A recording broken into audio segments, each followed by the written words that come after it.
Hello everyone, welcome to my YouTube channel. तो हम लोग अपनी क्लेडन सीरीज में हमने अपने 2 चैप्टर्स कंप्लीट कर लिए थे। ओके, हमारे 3rd चैप्टर है। तो इस चैप्टर में हमको बेसिकली क्या पढ़ना है, nucleophilic substitution reaction at carbonyl group with the loss of carbonyl oxygen. ठीक है, तो इस चैप्टर का जो टाइटल है उस टाइटल को पहले हम समझने की कोशिश करते हैं दो रिएक्शंस के बेसिस पे। ठीक है, तो पहली रिएक्शन हमारे पास क्या है, इमाइन फॉर्मेशन है। दूसरी रिएक्शन क्या है हमारे पास, एस्टर फॉर्मेशन। ठीक है, तो इमाइन फॉर्मेशन में हम देख रहे हैं कि हमारे पास ये न्यूक्लियोफाइल है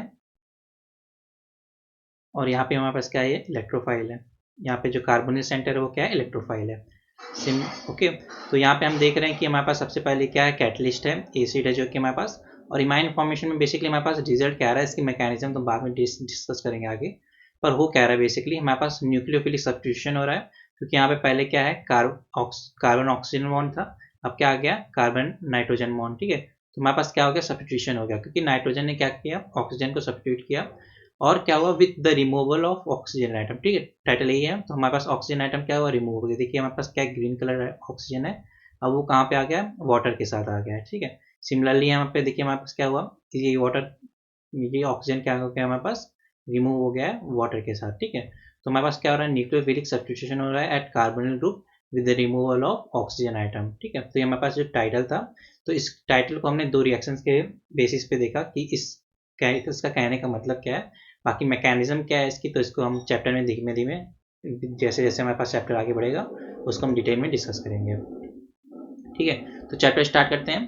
तो हमारे पास क्या बोल रहा है कि nucleophiles add to the carbonyl group to give compounds in which trigonal carbon atom of the carbonyl group has become tetrahedral. ठीक है, तो यहाँ पे दो वर्ड्स आ रहे हैं, एक ट्राइगोनल कार्बन एटम और एक क्या आ रहा है, टेट्राहेड्रल। ठीक है, तो बिफोर अटैक क्या है हमारे पास, ट्राइगोनल, और आफ्टर अटैक क्या हो जा रहा है हमारे पास, टेट्राहेड्रल। ठीक है, तो बिफोर अटैक क्या है हमारे पास, कीटोन है। तो यहाँ पे देखिए कितने सिग्मा बॉन्ड है, 1 2 3, 3 सिग्मा बॉन्ड क्या हो गया, मतलब कि sp2 हाइब्रिडाइज, sp2 हाइब्रिडाइज मतलब प्लेनर। ठीक है, इसको हम क्या बोलते हैं, ट्राइगोनल प्लेनर। यहाँ पे देखिए क्या हमारे पास 4 सिग्मा बॉन्ड है, 4 सिग्मा बॉन्ड पे क्या बताया है, sp3 हाइब्रिडेशन मीन्स टेट्राहेड्रल। ठीक है, तो हमारे पास यही बोल रहा है कि हमारे पास स्टार्टिंग में क्या था, हमारे पास रिएक्टेंट ट्राइगोनल कार्बन आइटम था, और जब आफ्टर अटैक क्या हो जा रहा है, हमारे पास टेट्राहेड्रल हो जा रहा है। ठीक है, तो लास्ट चैप्टर में हमने देखा था कि हमारे पास ये जो हमारे पास ये इंटरमीडिएट बन रहा है, ये हमेशा स्टेबल नहीं था। ठीक है, और वो स्टेबल कब नहीं था, जब हमारे पास गुड लिविंग ग्रुप प्रेजेंट था। जब हमारे पास गुड लिविंग ग्रुप प्रेजेंट था तब वो हमारे पास स्टेबल नहीं था। ठीक है, क्योंकि हमारे पास क्या हो रहा था, मान लीजिए हमारे पास ये इंटरमीडिएट बना, RCO माइनस OR, और यहाँ पे R2 मान, R1 मान लीजिए। ठीक है, तो यहाँ पे क्या हो रहा था, मान लीजिए इंटरमीडिएट बना। अब OR क्या होता है, हमारे पास अच्छा लिविंग ग्रुप होता है, तो हमारे पास क्या फिर से क्या बन जा रहा था, RCO R1। ठीक है, तो हमारे पास टेट्रा इंटरमीडिएट बन तो रहा है, पर ये हमको प्रोडक्ट भी दे सकता है और रिएक्टेंट भी दे सकता है। तो हमने देखा था वो डिपेंड किस पे कर रहा था कि हमारे पास लिविंग ग्रुप प्रेजेंट है कि नहीं प्रेजेंट है। ठीक है, अगर लिविंग ग्रुप प्रेजेंट होता था तो हमारे पास क्या हो रहा था, हमको फिर से रिएक्टेंट मिल जा रहा था। अगर लिविंग ग्रुप अच्छा नहीं था, जैसे मान लीजिए NH2 होता, अमाइड होता, तो वहाँ पे क्या हो रहा था, हमारे पास हमको प्रोडक्ट मिल जा रहा था। ठीक है, आगे देखते हैं।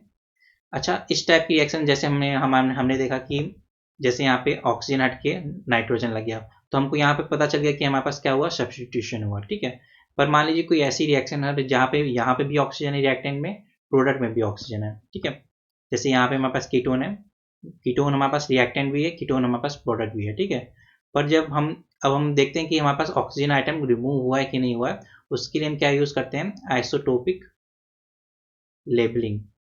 ठीक है, आइसोटोपिक लेबलिंग मतलब कि हमारे पास ऑक्सीजन के दो आइसोटोप है, हमारे पास 16 ऑक्सीजन एंड 18 ऑक्सीजन। ठीक है, तो हम रिएक्टेंट को क्या करते हैं, हम रिएक्टेंट में जो कीटोन है उसको हम 16 ऑक्सीजन से लेबल कर देते हैं, और जो वाटर है उसमें हम क्या करते हैं, एक्सेस में लेते हैं, और उसमें क्या है हमारे पास 18 ऑक्सीजन, जो हमारे पास आइसोटोप है ऑक्सीजन का। ठीक है, फिर हमारे पास जब रिएक्शन होती है तो हम देखते हैं कि हमारे पास जो प्रोडक्ट है उसमें अब 16 ऑक्सीजन नहीं है, वहाँ पे क्या हो गया, 18 ऑक्सीजन है। ठीक है, तो यहाँ से हमको क्या पता चल रहा है कि हमारे पास सब्स्टिट्यूशन हुआ है।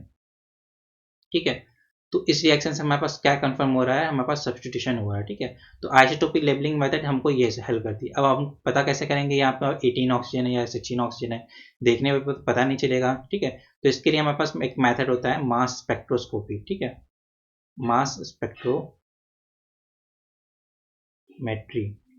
ठीक है, मास स्पेक्ट्रोमेट्री हमारे पास एक मेथड होता है जिसके बेसिस पे हम एनालाइज कर सकते हैं कि हमारे पास रिएक्टेंट का मास कितना है, प्रोडक्ट का मास कितना है। ठीक है, तो प्रोडक्ट का मास क्या होगा हमारे पास +2 से बढ़ जाएगा, क्योंकि हमारे पास यहाँ पे 16 ऑक्सीजन है और यहाँ पे हमारे पास कितना है 18 ऑक्सीजन। ठीक है, तो इससे हम बता देंगे कि हमारे पास रिएक्शन हुई है। ठीक है, अगर इसको मैकेनिज्म के बेस पे हम देखना चाहें तो क्या होगा हमारे पास, यहाँ पे मान लीजिए RC, यहाँ पे क्या है R1, यहाँ पे क्या है R2। अब जब वाटर अटैक करेगा इस सेंटर पर तो यहाँ पे क्या हो जाएगा O-, तो यहाँ पे क्या हो जाएगा O-, और ये कैसा है 16 ऑक्सीजन है, ऐसे लिख देते हैं 16 ऑक्सीजन। और यहाँ पे हमारे पास क्या है 18 ऑक्सीजन अटैक किया, तो हमारे पास क्या हो जाएगा O18। ठीक है, फिर हमारे पास क्या हो जाएगा यहाँ पर प्रोटोनेशन हो जाएगा, तो हमारे पास क्या बन जाएगा R1 R2 O16H and O18H। ठीक है, इसके बाद क्या हो सकता है, अब देखिए हमारे पास दो साइट हैं, एक पहली साइट ये है, दूसरी साइट ये है। यहाँ पे भी प्रोटोनेशन हो सकता है, यहाँ पे भी प्रोटोनेशन हो सकता है। ठीक है, तो 50% पॉसिबिलिटी है हमारे पास ईस्ट साइड की प्रोटोनेशन की। ठीक है, अगर मान लीजिए हमारे पास ये वाला प्रोटोनेशन हो गया, ठीक है, मान लीजिए यहाँ पे OH2+ हो गया, तो अब क्या होगा यहाँ पे लोन पेयर अटैक करेगा और यहाँ पे क्या मिल जाएगा। ठीक है, तो हमको क्या मिल जाएगा O18 वाला R2। ठीक है, तो यहाँ पे हमको 50% पॉसिबिलिटी क्या है इसकी मिलने की है, 50% पॉसिबिलिटी क्या है इसकी मिलने की है। ठीक है, पर 50% केसेस में तो हमको ये मिलेगा ना, तो हम इसके बेसिस पे बोल सकते हैं कि हमारे पास सब्स्टिट्यूशन रिएक्शन हुई है। और इसको हम कैसे एनालाइज कर सकते हैं, मास स्पेक्ट्रोमेट्री के बेसिस पे एनालाइज कर सकते हैं। अब जो एल्डिहाइड होता है हमारे पास, वो अल्कोहल से रिएक्ट करके हमारे पास हेमी फॉर्मेशन करता है। ठीक है, इस रिएक्शन को हमने लास्ट लेक्चर में भी देखा था। तो हेमी क्या होता है हमारे पास, अगर हमारे पास सेम कार्बन से हमारे पास एक OH और एक OR ग्रुप जुड़े हों तो उसको हम क्या बोलते हैं, हेमी एस्टर। अगर दो OR ग्रुप जुड़े हों तो उसको क्या बोलेंगे हम, एस्टर। ठीक है, हेमी का मतलब क्या होता है, हाफ। हाफ मतलब कि एक OR ग्रुप है तो हम उसको क्या बोलेंगे, हेमी एस्टर। ठीक है, तो when acetaldehyde is dissolve in methanol, a reaction take place. We know this because the IR spectrum of mixture shows that a new compound has been formed. Most dramatically, the carbonyl frequency is no longer there. ठीक है, तो carbonyl frequency missing है। अब देखिए IR stretching frequency हमारे पास, इससे हम क्या कर सकते हैं, हम फंक्शनल ग्रुप डिटेक्ट कर सकते हैं। ठीक है, इसका यूज करके हम क्या कर सकते हैं, फंक्शनल ग्रुप डिटेक्ट कर सकते हैं। ठीक है, हर फंक्शनल ग्रुप की एक पर्टिकुलर स्ट्रेचिंग फ्रीक्वेंसी होती है। ठीक है, अगर वो दिख जाएगी तो हम बोलेंगे हाँ ये फंक्शनल ग्रुप प्रेजेंट है, अगर नहीं है तो बोलेंगे कि ये फंक्शनल ग्रुप हमारा मिसिंग है। ठीक है, तो हमारे पास जब कार्बोनिल की रिएक्शन कराते हैं मेथनॉल से, तो हमको जो इंटरमीडिएट मिलता है उसमें क्या होता है, हमारे पास कार्बोनिल रीजन की जो स्ट्रेचिंग फ्रीक्वेंसी होती है वो मिसिंग है। मतलब कि हमारे पास ये बॉन्ड क्या हो जाएगा, C डबल बॉन्ड का लॉस हो रहा है, मतलब loss of C double bond वो हो रहा है। ठीक है, तो हमको इतना पता चल गया कि IR स्ट्रेचिंग फ्रीक्वेंसी से कि हमारे पास loss of six carbonyl group हो रहा है, पर हमको क्या मिल रहा है, एक स्ट्रॉन्ग OH बॉन्ड मिल रहा है। ठीक है, मतलब कि हमको एक OH स्ट्रेचिंग फ्रीक्वेंसी मिल रही है। ठीक है, तो वो कब पॉसिबल है, जब हमारा इंटरमीडिएट क्या हो, हेमी एस्टर। ठीक है, क्योंकि हेमी एस्टर में क्या होगा, हमारे पास OH हमारे पास फंक्शनल ग्रुप प्रेजेंट है और कार्बोनिल फंक्शनल ग्रुप मिसिंग है। ठीक है, अब हमारे पास ये इंटरमीडिएट बनता तो है, पर जब इसको हम आइसोलेट करना चाहते हैं तो ये हमारे पास क्या हो जाता है, पॉसिबल नहीं होता है। ठीक है, क्यों पॉसिबल नहीं होता, जैसे हम आइसोलेट करना चाहते हैं तो हमारे पास क्या बन जाता है, फिर से रिएक्टेंट मिल जाता है। ठीक है, क्योंकि हमको प्योरीफाई करने के लिए कुछ तो करना ही पड़ेगा। ठीक है, तो पर हम जब भी हम प्योरीफाई करना चाहते हैं तो हमारे पास इक्विलिब्रियम क्या हो जाता है, हमारे पास बैकवर्ड डायरेक्शन में फेवर हो जाता है। ठीक है, और इक्विलिब्रियम कांस्टेंट भी देखें तो हमारे पास कितना है, 0.5 है। ठीक है, तो हमारे पास फॉरवर्ड रिएक्शन इतनी फेवरेबल भी नहीं है। ठीक है, अब इसको कैसे फेवरेबल बनानी होती है, हमने बताया था लास्ट लेक्चर में कि हम एक्सेस ऑफ मेथेनॉल यूज करते हैं। ठीक है, और वाटर को क्या करते हैं, वाटर को हम रिमूव कर देते हैं सिस्टम से। ठीक है, तो ये तो हमारे पास पॉसिबिलिटी हो गई। ठीक है, तो ये जस्ट हमारे पास एक आइडिया मिल गया कि हम कैसे पता कर सकते हैं कि इंटरमीडिएट हमारे पास क्या बन रहा है। आगे देखते हैं मैकेनिज्म क्या है इसकी।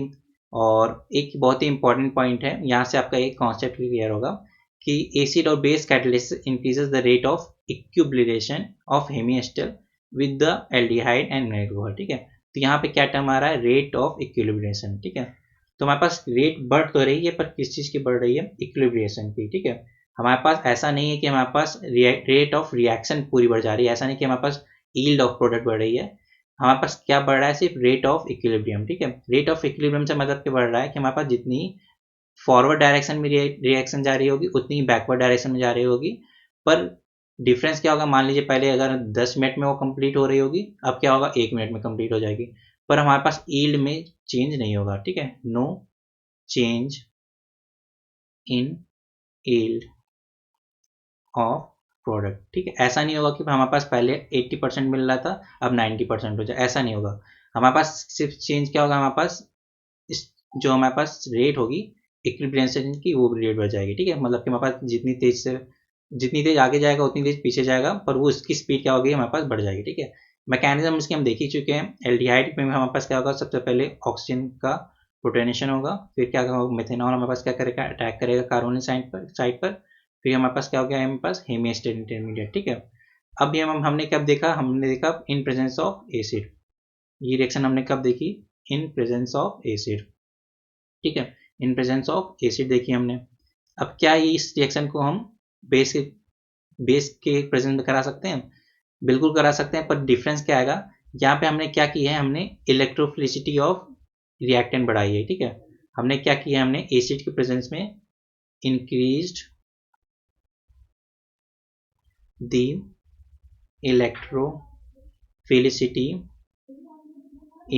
Electrophilicity of reactant. ठीक है, तो हमने रिएक्टेंट की इलेक्ट्रोफिलिसिटी एसिड के प्रेजेंस में बढ़ाई है, उससे हमारे पास क्या बढ़ गया, रेट ऑफ इक्विलिब्रेशन बढ़ गया। ठीक है, पर बेस के प्रेजेंस में क्या होता है हमारे पास, बेस क्या करेगा, देखिए मेथनॉल हमने यूज किया था, वो क्या करेगा, OH का प्रोटॉन रिमूव कर देगा और उसको क्या बना देगा, मिथॉक्साइड। ठीक है, तो हमको पता है कि मिथॉक्साइड अच्छा न्यूक्लियोफाइल होता है कंपेयर टू मेथनॉल। ठीक है, तो यहाँ पे हमने क्या किया है, चेंज इन न्यूक्लियोफिलिसिटी। ठीक है, तो हमने यहाँ पे अच्छा क्या कर दिया, हमने पहले क्या किया था, एसिड के केस में हमने रिएक्टेंट की इलेक्ट्रोफिलिसिटी बढ़ा दी, पर यहाँ पे हमने क्या किया, बेस के प्रेजेंट में हमने न्यूक्लियोफिलिसिटी बढ़ा दी। ठीक है, तो एसिड के प्रेजेंट में हमने क्या किया था, इलेक्ट्रोफिलिसिटी प्ले किया हमने, और बेस की प्रेजेंस में क्या किया हमने, न्यूक्लियोफिलिसिटी से प्ले किया। ठीक है, तो बहुत ही अच्छी इंपॉर्टेंट रिएक्शन है। तो आपको सब्जेक्टिव टाइप का क्वेश्चन, मतलब कि स्टेटमेंट टाइप का क्वेश्चन में पूछा जा सकता है कि जो कि हमारे पास कैटेलाइज्ड मैकेनिज्म होती है वो एसिड के प्रेजेंस में हमारे पास क्या होती है और बेस की प्रेजेंस में किस टाइप से होती है, वो हमको होता है, वो हमको पूछ सकता है। ठीक है, अब देखिए हमको यहाँ पे OH को प्लस को प्रोटेनेट करने की जरूरत क्यों नहीं पड़ी, क्योंकि हमारे पास न्यूक्लियोफाइल ही क्या है, बेटर है। अगर हमारे पास सिर्फ मेथेनॉल होता तो हम सोचते कि हमको इलेक्ट्रोफिलिसिटी से बढ़ाना पड़ेगा, पर हमको न्यूक्लियोफाइल अच्छा मिल गया तो अटैकर ही अच्छा मिल गया। ठीक है, तो दोनों में से एक चीज हमारे पास अच्छी होनी चाहिए, तो हमारे पास क्या होगा, रेट ऑफ इक्विलिब्रेशन हमारे पास क्या हो जाएगा, बढ़ जाएगा। ठीक है, तो ये हमारे पास क्या है, देखिए सिंपली मैकेनिज्म है। Okay, you can see why hemiacetal are unstable. ठीक है, इसका हमने देखा, रिएक्शन भी देखा था, बेस्ड ऑन हमने बॉन्ड एनर्जी पे भी देखा था कि हमारे पास 720 बॉन्ड एनर्जी होती है हमारे पास कार्बोनिल ग्रुप की। ओके, जबकि हमारे पास जो C डबल बॉन्ड ऑक्सीजन होता है उसकी कितनी होती है, 350। अगर दो भी बन रहा है तो हमारे पास कितनी बनेगी, 700। ठीक है, तो रिएक्टेंट हमारे पास क्या है, मोर स्टेबल होता है, इसलिए हमारे पास ये क्या होते हैं, हेमिस्टल अनस्टेबल होते हैं।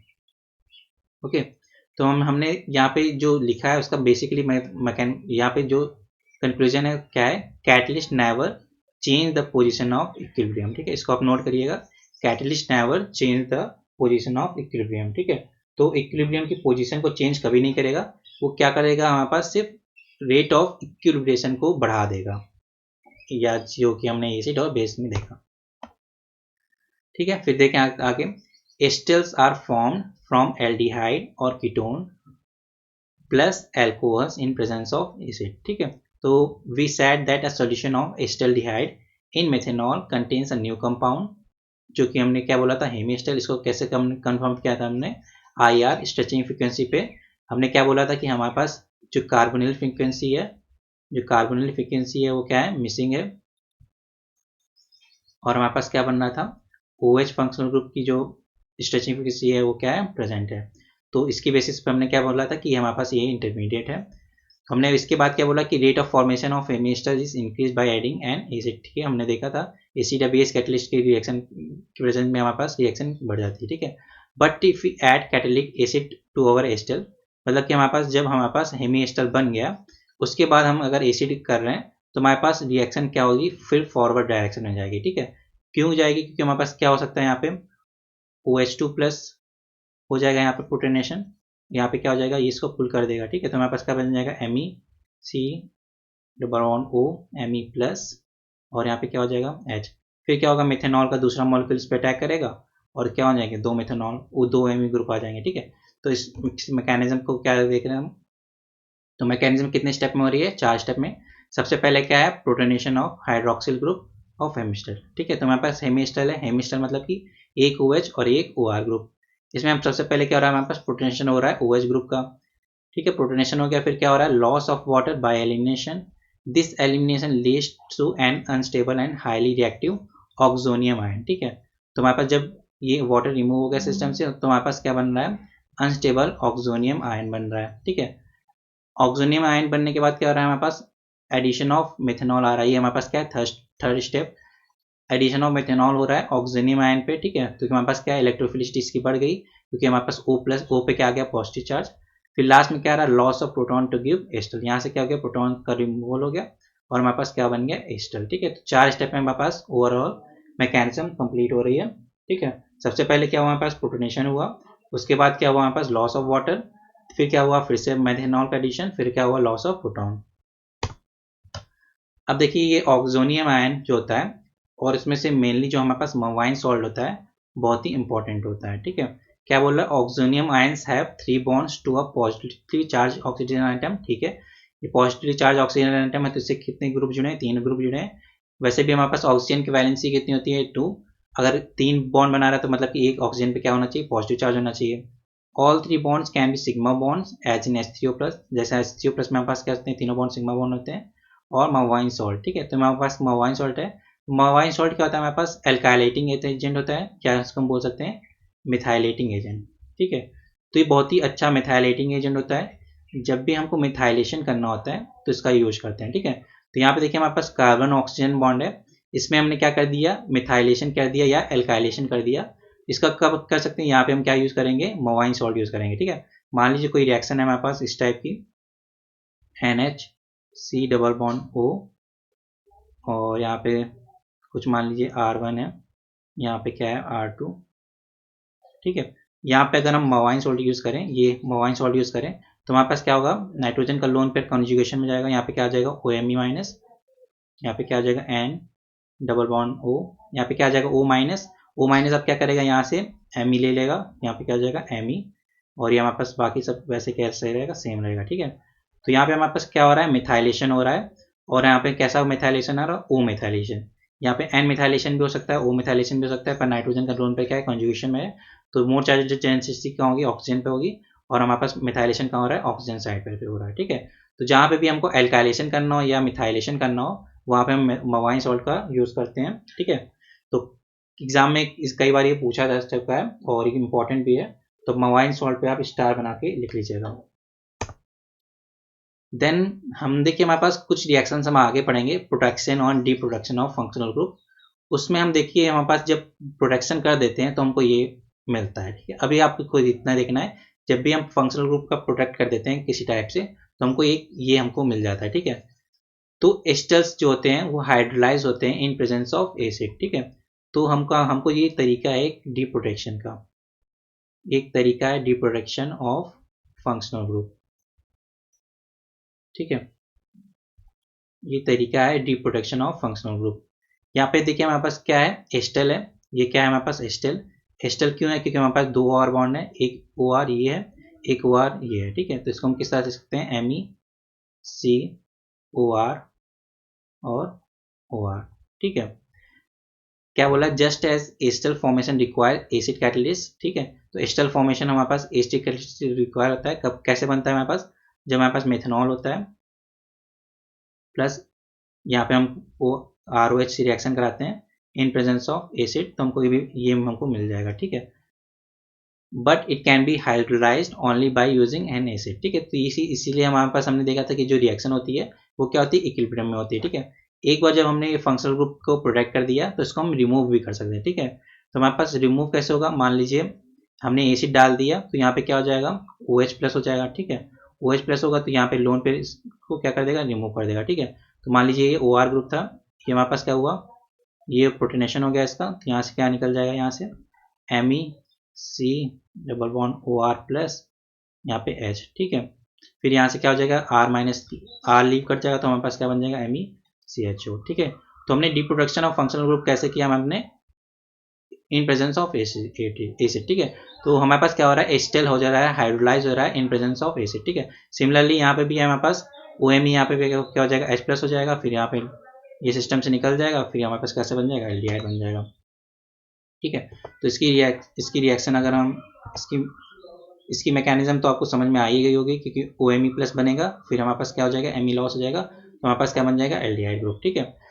अब ये बहुत ही इंपॉर्टेंट, ये भी रिसेंटली पूछा भी गया था, आई थिंक IIT JAM 2021 में पूछा गया था, JAM 2021 में सेम क्वेश्चन पूछा गया था, और मोस्टली स्टूडेंट्स का ये गलत हुआ था, ठीक है, क्योंकि बहुत ही सेलेक्टिव क्वेश्चन है ये। तो हमारे पास cyclic acetals are more stable than acyclic acetals. कहने का मतलब क्या है, अब देखिए हमारे पास ये रिएक्टेंट है, अब रिएक्टेंट बहुत ही आपको भयानक सा दिख रहा होगा, पर हमने बेसिकली क्या किया है, हमारे पास फंक्शनल ग्रुप्स थे, उसका हमने क्या किया है, प्रोटेक्शन किया है, उसके बाद हमको ये मिला, ठीक है।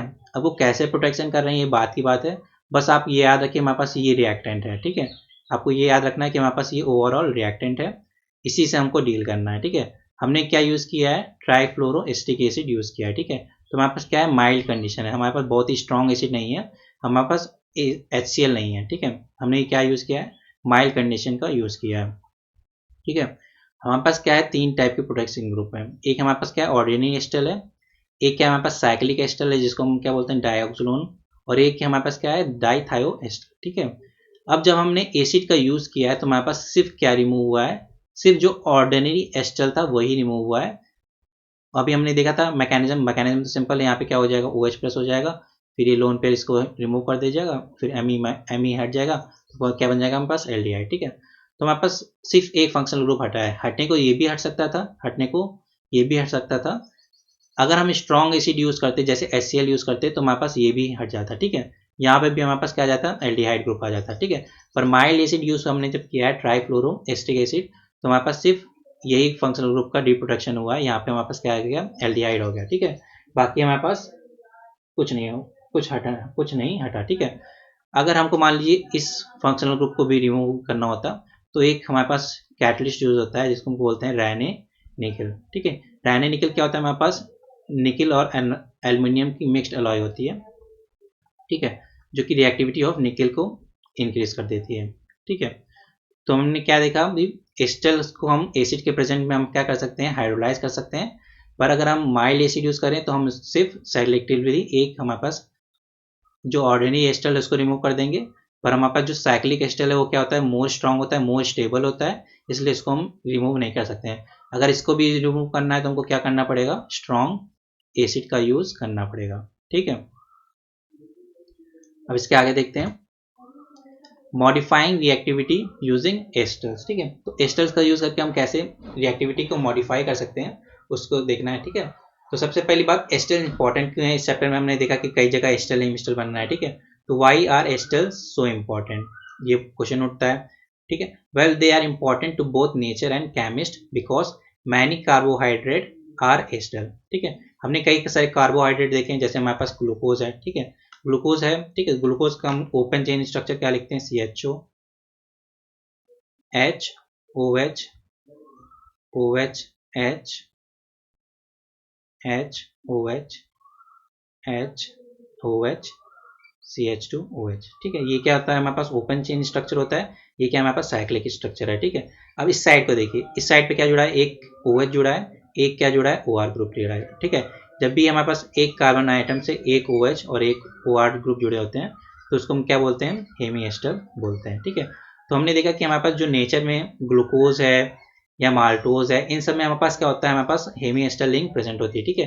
इसलिए हमारे पास हेमी एस्टर बहुत ही इंपॉर्टेंट होते हैं, ठीक है। तो हेमी एस्टर क्यों इंपॉर्टेंट है हमारे पास, क्योंकि हमारे पास नेचर में ही जो कार्बोहाइड्रेट है उनमें ही हमारे पास क्या होता है, एस्टर लिंक प्रेजेंट होती है, ठीक है। उसके अलावा हमारे पास one important use that chemist have put them is protecting, ठीक है। अभी हमने देखा कि एस्टर और साइक्लिक एस्टर या असाइक्लिक एस्टर हमारे पास किस तरह यूज हो रहे थे, प्रोटेक्टिंग ग्रुप की तरह यूज हो रहे थे। One synthesis of steroid class of compounds requires a Grignard agent, ठीक है। तो हमको एक कंपाउंड बनाना है जिसमें हमको इस गिगनार्ड एजेंट को बनाना है, ठीक है, इस स्टेबल गिगनार्ड एजेंट को बनाना है, ठीक है। पर जब हम इस रिएक्टेंट से हम इसको बनाना चाहते हैं तो हमारे पास ये रिएक्शन नहीं होती है, ठीक है। अब हम सोचते क्या है कि हमारे पास मैग्नीशियम का इस बॉन्ड में कार्बन ब्रोमीन बॉन्ड में इंसर्शन हो जाना चाहिए था तो हमको ये मिल जाना चाहिए था, पर ये क्यों नहीं मिल रहा है, इसको सोचने की बात है। ठीक है, ये हमारे पास क्यों नहीं मिल रहा है, ये भी इसलिए नहीं मिल रहा है क्योंकि हमारे पास क्या है, ये अनस्टेबल है। अनस्टेबल क्यों है, इसको देखते हैं। यहाँ पे क्या है 1 2 3, यहाँ पे क्या है 4 mgbr। ठीक है, यहाँ पे क्या होगा, देखिए हमारे पास डेल्टा निगेटिव होगा, यहाँ पे क्या होगा हमारे पास डेल्टा पॉजिटिव। तो देखिए हमारे पास क्या है डेल्टा निगेटिव, यहाँ पे पास क्या है न्यूक्लियोफाइल साइट है, और हमारे पास क्या है ये इलेक्ट्रोफिलिक साइट। ठीक है, तो हमारे पास रिएक्टेंट में ही हमारे पास न्यूक्लियोफिलिक और इलेक्ट्रोफाइल प्रेजेंट है, तो ये क्या करेगा हमारे पास इंट्रामोलिकुलर अटैक कर देगा इस पर। ठीक है, तो हमारे पास कुछ 4 मेंबर रिंग टाइप का बन जाएगा, O माइनस यहाँ पे सी एस। ठीक है, तो हमारे पास जो इंटरमीडिएट है बना है वही स्टेबल नहीं है। स्टेबल क्यों नहीं है कि वो खुद ही हमारे पास जो इंटरमीडिएट बना है, जो हमारे पास प्रोडक्ट बना है उस पर खुद फिर से अटैक कर दे रहा है, और हमको फिर से क्या दे देगा, रिएक्टेंट देगा। ठीक है, तो हमारे पास ये रिएक्शन हमारे पास सिंपली पॉसिबल नहीं है। ठीक है, अब हमारे पास ये हो क्यों रहा है, क्योंकि हमारे पास कार्बोनिल फंक्शनल ग्रुप प्रेजेंट है और हमारे पास ये न्यूक्लियोफिलिक साइट प्रेजेंट है, तो हमको इनमें से किसी एक से तो डील करना पड़ेगा, किसी एक को हमको प्रोटेक्ट करना पड़ेगा। ठीक है, तो इसीलिए हम फंक्शनल ग्रुप को प्रोटेक्ट क्यों करते हैं, तो आपको इतना आइडिया मिल गया होगा कि हमारे पास कभी कभी क्या होता है कि हम जो रिएक्शन कराना चाह रहे हैं वो हमारे पास नहीं हो पाती है। ठीक है, वो क्यों नहीं हो पाती है, क्योंकि उनमें से एक फंक्शनल ग्रुप क्या होता है कि रिएक्ट कर जाता है, तो हम क्या करेंगे, उसको हम प्रोटेक्ट कर देंगे, उसको हम ऐसे कर देंगे, उसको हम कवर कर दिए। ठीक है, तो यहाँ पे हमारे पास क्या है, ये हमारे पास डाइऑल है, डाइऑल से हम क्या कर देंगे, कार्बोनिल ग्रुप को प्रोटेक्ट कर देंगे, तो हमारे पास क्या हो जाएगा, वाटर ग्रुप का लॉस हो जाएगा, यहाँ पे एक एच और यहाँ पे डबल बॉन्ड ऑक्सीजन है, ये लॉस हो जाएगा, तो हमारे पास क्या बन जाएगा, हमारे पास साइक्लिक एस्टर बन गया। ठीक है, अब देखिए हमारे पास क्या है, ये इलेक्ट्रोफिलिक साइट नहीं है। ठीक है, तो हमारे पास इलेक्ट्रोफिलिक साइट नहीं है, तो हम सिंपली क्या करा सकते हैं, ऑक्सीडेटिव इंसर्शन करा सकते हैं। हमने गिग्नार्ड रीजन की प्रिपरेशन देखी थी, अब हम ऑक्सीडेटिव इंसर्शन करा सकते हैं। ठीक है, ऑक्सीडेटिव इंसर्शन में क्या हो सकता है, हमारे पास ऑक्सीडेशन स्टेट हमारे पास कितने से इंक्रीज होती है, +2 से, कोऑर्डिनेशन नंबर क्या होती है हमारे पास /2 से इंक्रीज होती है। ठीक है, तो हमारे पास मैग्नीशियम मेटल का कार्बन हाइड्रोजन बॉन्ड में इंसर्शन हो गया और हमको क्या मिल गया, स्टेबल गिग्नार्ड रीजन। ठीक है, अब जो हमको फर्दर रिएक्शन करानी है उसको हम करा सकते हैं, फिर जब हमारे पास ओवरऑल रिएक्शन हो जाए तो इसको क्या करेंगे, एसिड से ट्रीट कर देंगे, तो हमारे पास क्या बन जाएगा, फिर से कि हमारे पास कीटोन बन जाएगा, और हमारे पास जो भी चेन होगी, कार्बन चेन होगी, वो हमारे पास एज इट इज रहेगी। ठीक है, तो इस चैप्टर में हमने अभी तक क्या क्या देखा उसको रिवाइज कर लेते हैं एक बार। ठीक है, तो सबसे पहले हमने स्टार्ट कहाँ से किया था, सबसे पहले हमने स्टार्ट किया था हमारे पास टाइटल का जो मीनिंग था उसका क्या था। ठीक है, फिर हमने देखा कि सब्स्टिट्यूशन रिएक्शन को हम कंफर्म कैसे कर सकते हैं, हम वाटर को आइसोटोपिक लेबलिंग मेथड यूज़ कर सकते हैं, उससे हम क्या कर सकते हैं, कंफर्म कर सकते हैं, और मास स्पेक्ट्रोमेट्रिक्स से हम आइडेंटिफाई कर सकते हैं कि हमारे पास जो रिएक्टेंट का मास है और प्रोडक्ट का मास है वो सेम है कि वो सेम नहीं है। तो हमने देखा कि जो 50% चांसेस थे उसमें क्या था, प्रोडक्ट का मास था वो +2 से इंक्रीज हो गया। फिर हमने क्या देखा कि एल्डिहाइड रिएक्ट कर सकता है एल्कोहल से, वो फॉर्म करता है हेमिस्टल, ये तो हमने लास्ट चैप्टर में भी देखा था, पर यहाँ पे हमने एक एडिशनल फैक्टर देखा, वो एडिशनल फैक्टर क्या था हमारे पास, IR स्ट्रेचिंग फ्रिक्वेंसी। ठीक है, तो IR स्ट्रेचिंग फ्रिक्वेंसी के बेसिस पे हमने देखा कि हमारे पास जो इंटरमीडिएट बना है वो अलग टाइप का बना है। ठीक है, फिर हमने देखा था कि एसिड और बेसिस के प्रेजेंट में हमने कैसे ही रेट ऑफ इक्विब्रेशन हमने चेंज की। ठीक है, रेट ऑफ इक्विब्रेशन में जब हमने एसिड यूज़ किया था हमने क्या किया, इलेक्ट्रोफिलिसिटी ऑफ कीटोन को हमने, एल्डिहाइड को हमने मॉडिफाई किया, जबकि हमने बेस यूज़ किया तो हमने क्या किया, न्यूक्लियोफिलिसिटी ऑफ न्यूक्लियोफाइल हमने मॉडिफाई की थी। ठीक है, तो दोनों केस में हमने क्या देखा कि हमारे पास जो रेट ऑफ इक्विलिब्रेशन थी वो बढ़ गई थी, हमारे पास रेट ऑफ रिएक्शन नहीं बढ़ी है, हमारे पास क्या बढ़ा है, रेट ऑफ इक्विलिब्रेशन बढ़ी है, और ना ही हमारे पास प्रोडक्ट ऑफ यील्ड बढ़ी है। ठीक है, तो रेट ऑफ इक्विलिब्रेशन का मतलब क्या है, हमारे पास जितनी रेट आगे डायरेक्शन में रेट बढ़ी होगी उतनी ही हमारे पास बैकवर्ड डायरेक्शन में ही रेट बढ़ी होगी, हमारे पास जो ओवरऑल इक्विलिब्रियम है वो चेंज नहीं होगा। ठीक है, तो क्या कंक्लूजन निकलेगा, catalyst never change the position of equilibrium. फिर हमने देखा कि हमारे पास जो हेमिस्टल है उसको हम अगर फर्दर एसिड से ट्रीट करें तो हमारे पास क्या बन जाता है, एस्टल बन जाता है। उसकी मैकेनिज्म हमने 4 स्टेप में देखी, सबसे पहले क्या था, प्रोटोनेशन, फिर लॉस ऑफ वाटर, फिर एडिशन ऑफ मेथेनॉल, फिर loss of proton to give acetals. फिर हमने देखा ऑक्सीनियम आयंस, ऑक्सीनियम आयंस में सबसे पहले हमने क्या देखा, मोबाइन सॉल्ट्स। तो मोबाइन सॉल्ट्स क्या होता है, हमारे पास मिथाइलेटिंग एजेंट यूज होता है, मिथाइलेटिंग एजेंट जब भी हमको मिथाइलेशन कराना होता है तो क्या यूज़ करते हैं, मोबाइन सॉल्ट यूज़ करते हैं। फिर हमने देखा कि एस्टर्स को हम कैसे हमारे पास हाइड्रोलाइज कर सकते हैं। ठीक है, तो इसको हम क्या बोलते हैं, एक तरह से डिप्रोडक्शन ऑफ फंक्शनल ग्रुप भी बोलते हैं। ठीक है, तो जब भी हमको डिप्रोडक्ट करना होता है एस्टर को तब हम क्या यूज़ करते हैं, एसिड यूज़ कर सकते हैं। ठीक है, हम स्ट्रॉन्ग एसिड भी यूज़ करते हैं, वीक एसिड भी यूज़ कर सकते हैं, अब हमको डिपेंड करता है कि हम क्या रिमूव करना चाहते हैं, ठीक है। अगर हमको साइक्लिक एसिटल भी रिमूव करना है तो हमको क्या यूज़ करना पड़ेगा, स्ट्रॉन्ग एसिड। अदरवाइज अगर हमको सिर्फ ऑर्डिनरी एसिटल को रिमूव करना है तो हम क्या यूज़ कर सकते हैं, वीक एसिड, ठीक है। तो ये हमने बहुत ही इंपॉर्टेंट एग्जाम्पल देखा जहाँ पे हमारे पास ऑर्डिनरी एसिटल था, डाइथाइएस्टर था और साइक्लिक एसिटल था। तो हमने वीक एसिड यूज़ किया था, माइल्ड एसिड कंडीशन यूज़ की थी, तो हमारा सिर्फ ऑर्डिनरी एसिटल रिमूव हुआ, ठीक है। फिर लास्ट में हमने देखा कि हमारे पास जो रिएक्टिविटी को कैसे मॉडिफाई कर सकते हैं। तो हमारे पास जो प्रोडक्ट था उसमें क्या बनना था, ग्रीनहार्ड रिएजेंट था, और ग्रीनहार्ड रिएजेंट में एक कार्बोनिल फंक्शनल ग्रुप भी रिएक्टेंट प्रेजेंट था। तो क्या कर रहा था, इंटरमोलिकुलर रिएक्ट कर रहा था। तो इसको अवॉइड करने के लिए हमने क्या किया, कार्बोनिल फंक्शन को प्रोटेक्ट कर दिया। और फिर जब हमारे पास ओवरऑल रिएक्शन करी हो गई तो हमने क्या किया, उसको एसिड से ट्रीट किया और रिप्रोटेक्ट किया, ठीक है। अब नेक्स्ट लेक्चर में हम इमाइन से रिलेटेड रिएक्शन देखेंगे। So thank you for watching this video.